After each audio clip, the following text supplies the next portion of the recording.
ਕੀਤਾ ਆ तो की बधिया अपनी जिंदगी में की ਇਹਦਾ ਕੀਤਾ ਆ। ਸਾਰੇ ਧਿਆਨ ਨਾਲ ਸੁਣਦੇ ਨੇ ਬੱਚੇ, ਸਮਝਦੇ ਗੱਲ ਨੂੰ।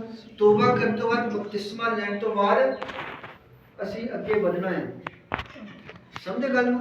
ਤੋਬਾ ਕਰਨ ਤੋਂ ਬਾਅਦ ਬਪਤਿਸਮਾ ਲੈਣ ਤੋਂ ਬਾਅਦ ਅੱਗੇ ਵਧਣਾ ਹੈ, ਠੀਕ ਹੈ। ਜੇ ਯਿਸੂ ਮਸੀਹ ਨੇ ਆਉਣਾ ਨਾ ਇਸ ਧਰਤੀ ਉੱਤੇ ਤੇ ਸਾਡਾ ਕੀ ਲੈਣਾ, ਹਿਸਾਬ ਕਿਤਾਬ ਲੈਣਾ, ਸਮਝਦੇ ਗੱਲ ਨੂੰ। ਤਾਂ ਸਰੀਰ ਦੇ ਵਿੱਚ ਉਹ ਤੁਹਾਡੇ ਉੱਤੇ ਖਾਂਸੀ ਕਿਉਂ ਭੇਜਦਾ ਆ, ਲੱਕ